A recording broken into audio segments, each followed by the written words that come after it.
Arkham Audio presents Dexter Drake, the Magician, narrated by Andy Mills.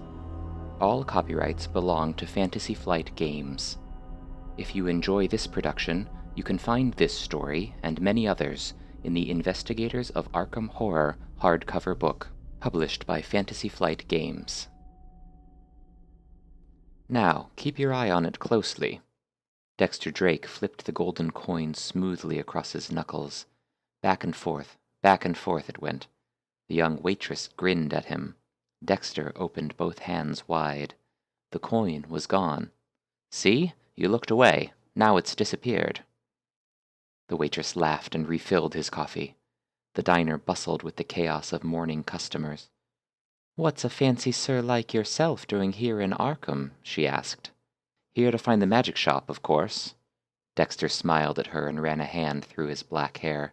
"Say, you wouldn't be able to give me directions there, would you, doll?" "Sure," she said. "You'll have to walk uptown. The shop you're looking for isn't far from the hospital, you know, St. Mary's. Big place, easy to find." "All right, thanks, miss." He winked at her. As she walked away to attend to other diners, the small scruffy head of a little boy peered over the edge of Dexter's booth. "Is that real magic?" the boy whispered. Dexter's face darkened as he turned to look the child in the eye. "Trust me, kid. You don't want to see real magic." Dexter's first terrifying glimpse of real magic came right after the Great War, while he was still in the service. The men of his company rarely got leave, so when they did, they took full advantage of it. Quaffing tankards of beer and drunkenly capering through towns in Das Rheinland was what Dexter looked forward to most during the hard weeks on the road. He loved to explore the ancient cobbled streets, so different from those of his young country back home. One warm spring night, Dexter and his friends had the good fortune of getting leave during a seasonal festival in a nearby town. Gleefully inebriated, they wandered through the revelries. Peddlers hawked their strange wares in barking voices. Steaming carts of food bumped over the cobblestones. The hair ribbons of beautiful dancers shone under the streetlights. It was late in the evening when they came upon a shoddy street magician performing small tricks for passers-by and decided to stop and watch. The man's clothes were in tatters, and his greasy hair swung as he made various items disappear into thin air. Dexter's friends clapped enthusiastically, hooting and hollering at the magician. "That was good, but I think Dexter's better. Show us some real magic," yelled Roger. Ed chimed in. "Yeah, give the man a show." The crowd went quiet and turned to face the Americans. The magician stopped his tricks and took a step back, eyeing their uniforms. "Soldiers, eh?" The magician scowled. His English was heavily accented as he issued a low warning. "You should not be here. Leave now." "Do you want to rethink what you just said there? Or have we got ourselves a resistor, boys?" Roger smirked, rolling up his sleeves. Some of the women in the crowd began to shoo their children home, while the local men pressed in closer, something between fear and anger in their eyes. Ed puffed himself up and stood looming behind Roger. The magician began to chant in an unknown tongue. Dexter started to reach out to Roger, but something about the magician's eyes stopped him. "The hell is this?" Roger balked. Ed teased. "Watch out, I think he's casting a spell on you." The soldiers started to laugh, but their joviality shriveled up and died as the magician's voice grew louder, and the shadows seemed to move around them. The air on the street thickened as the magician's voice thundered, his voice now unnaturally deep. Black tendrils of night began to swirl around the magician's head, and his eyes gleamed. The chanting grew louder. Roger took a step back, bumping into Ed, and they exchanged a worried look. The tendrils absorbed the beams of streetlight, as if the darkness was feeding on the glow. A peal of thunder boomed from the dark, clear sky, and the Americans bolted. The magician's mad laughter followed them into the dark, like a far-off thunderstorm rumbling through the hills. None of his friends would speak about that night, claiming not to remember the encounter. Roger and Ed chalked up Dexter's unease to the effects of overindulgence, but Dexter could not forget the things he heard and saw that night. How many times had he bolted up in bed, reeling from a nightmare cut short by a crash of thunder? The magician's eyes had followed him back to America, where he'd sometimes whirl around to see some passerby staring at him from across the street with the same look. Dexter looked over his shoulder before opening the door to Ye Old Magic Shop, where the soft chime of a bell greeted his entrance. Inside, the shop was dim and dusty and smelled of stale frankincense. The shelves groaned with the weight of curious items of all shapes and sizes. Glass bottles with dark liquids, their corks crumbling away, crowded a low table.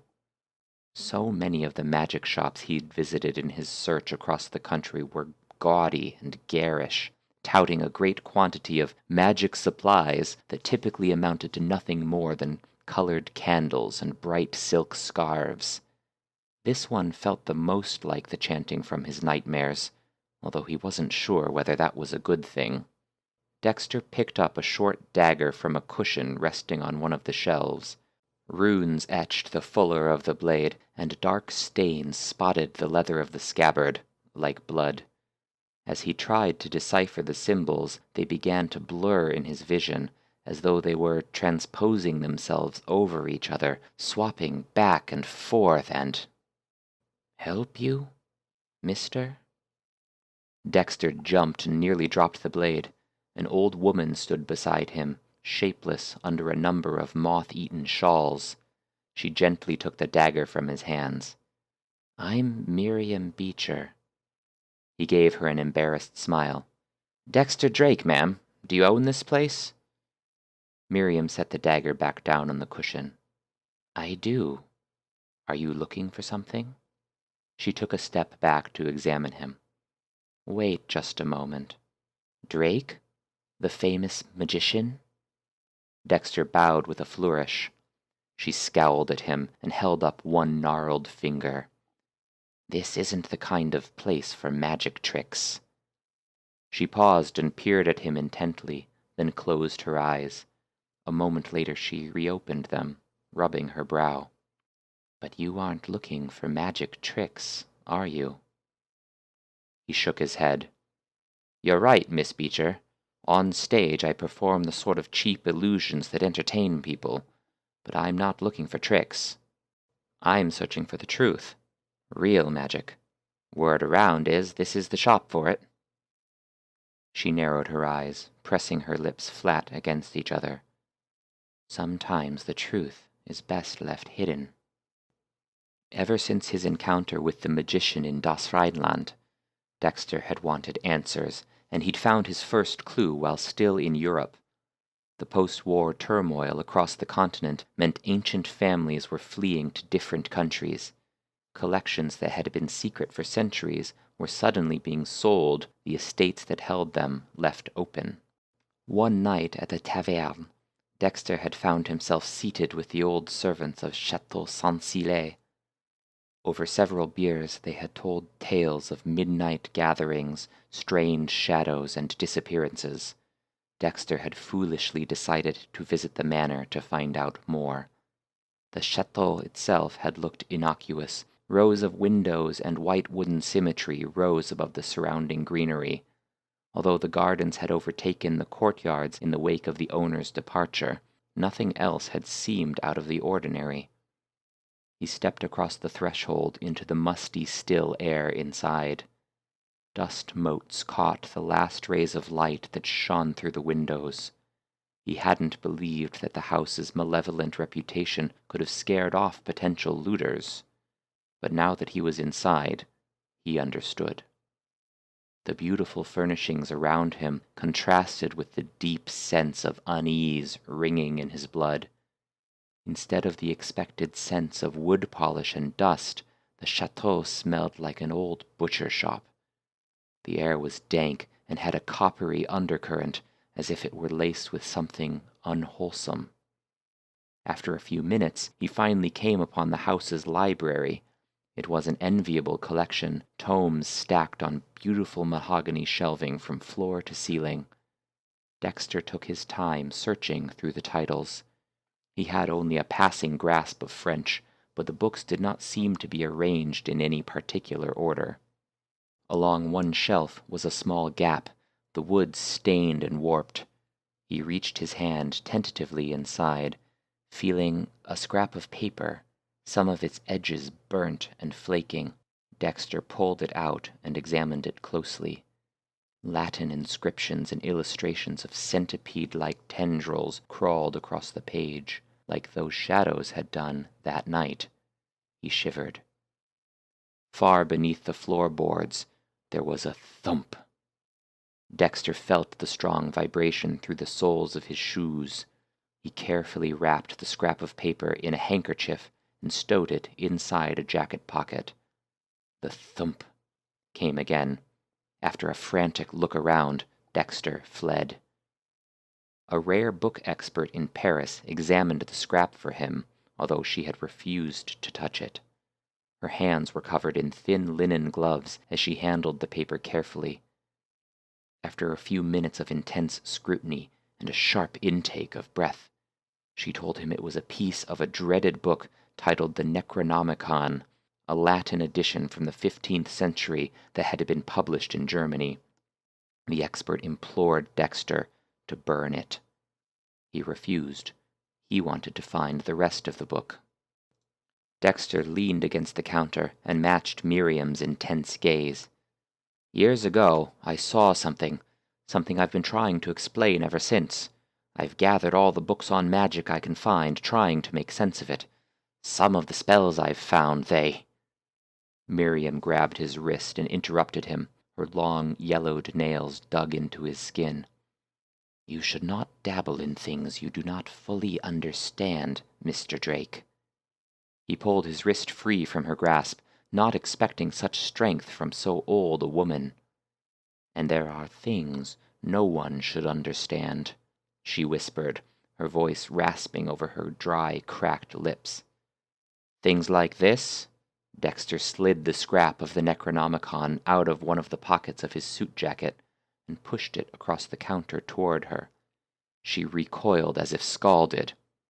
Where did you get this? She hissed. I found it in the library of an abandoned estate. I want to buy the rest of the book it came from, he said, and leaned forward eagerly. I think it holds the key to what I am trying to understand. Her eyes narrowed at him. The key? She asked. This is a dark path you walk, Mr. Drake. I will not sell you this book, she said, shaking her head slowly. He looked around at the run-down building, the threadbare carpeting, the worm-eaten shelving. I've got money, Beecher. Enough money for you to fix up this dump, or open a better shop, or whatever you want. Name your price. Miriam backed away. I will not sell you this book, Dexter Drake. You should leave this shop, leave Arkham. It is a dangerous place for the likes of you, she said sternly. Go now, for your own sake, and for the safety of your kin. She turned and disappeared through a moldy curtain behind the counter. Dexter scowled. He slammed the door on the way out, his hands shaking. What if the old woman was right? It might be safer to abandon this quest. Maybe he should burn the scrap, burn the whole collection of ancient books and papers he had collected. Dexter recalled the dark tendrils swirling around the magician's head. He imagined those tendrils spreading across a city, consuming all the light that they found. He had seen proof of evil in the world. If he had a chance of fighting it, he needed to understand it, and Miriam had confirmed that Arkham was the place to do so.